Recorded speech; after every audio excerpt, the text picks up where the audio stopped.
Thanks for logging on to myfoxhurricane.com. We still are watching Hurricane Lee. We also now have Hurricane Margot, another area that we're watching further out into the Atlantic. This is Invest 98. Now, in the short term, not really expecting anything to happen with that, but that has the potential to develop over the next week and a half. So we'll just continue to watch that area and see how things play out. Here's that satellite view with Hurricane Lee, Hurricane Margot in there, and just really taking up a lot of the tropical Atlantic. And we'll talk quickly about Margot.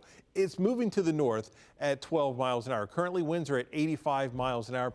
It's just going to continue that track onto the north, eventually moving over some cooler waters, some dry air affecting this, and eventually this storm will start to weaken as we head towards the weekend. So no big issues with that system. Now, here is Hurricane Lee, still a major hurricane, but looking a little bit more ragged. The wind shear is starting to pick up over this system, and that's really going to be the story over the next several days, is as it continues to work its way to the north, is just going to move into more and more of that wind shear. That on top of, it'll start to work its way over some cooler waters. Franklin moved through here, Idalia as well. So you're going to see some cooler waters because it just kind of stirred everything up. So basically what we're looking at is a gradual weakening trend as it works its way to the north. So right now winds are at 115 miles an hour. It's moving to the west-northwest at 6 miles an hour.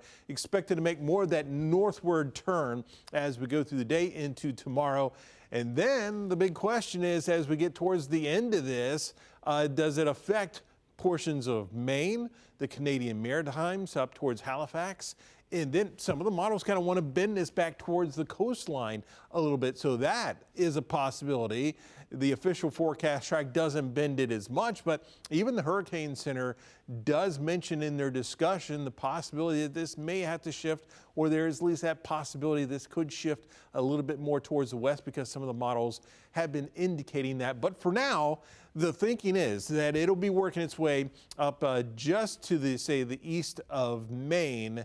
And this is the probability of seeing those 40-mile-an-hour winds. So up across the northeast, places like Boston, up through Maine, watching this very, very closely as we head into Friday night and into Saturday for the possibility of some pretty strong winds. But any way you slice it, along the coastline, you're going to be dealing with some pretty breezy conditions. You can see here we are on Friday, and you have those winds 30 to 40 miles an hour along the coastline and then spreading on towards the north. Now, the Fox model is one of these models that's kind of bending it a little more towards the coastline. The official forecast track is a bit further off the coastline, but still, it's one of those ideas. You have to at least acknowledge there is that possibility that it could move closer to the coastline. If it moves further away, that it helps obviously to improve the conditions up that way. Now, as far as those wave heights, we're already seeing some of these pretty strong waves, the rip currents along the East Coast, and that will continue really from Florida all the way up through the Carolinas and then up into the New England states as we head through the rest of the week and heading into the weekend. So still a system that we have to watch very closely over the coming days, really anywhere along the eastern seaboard and up into the northeast as well. We'll keep you updated right here on myfoxhurricane.com.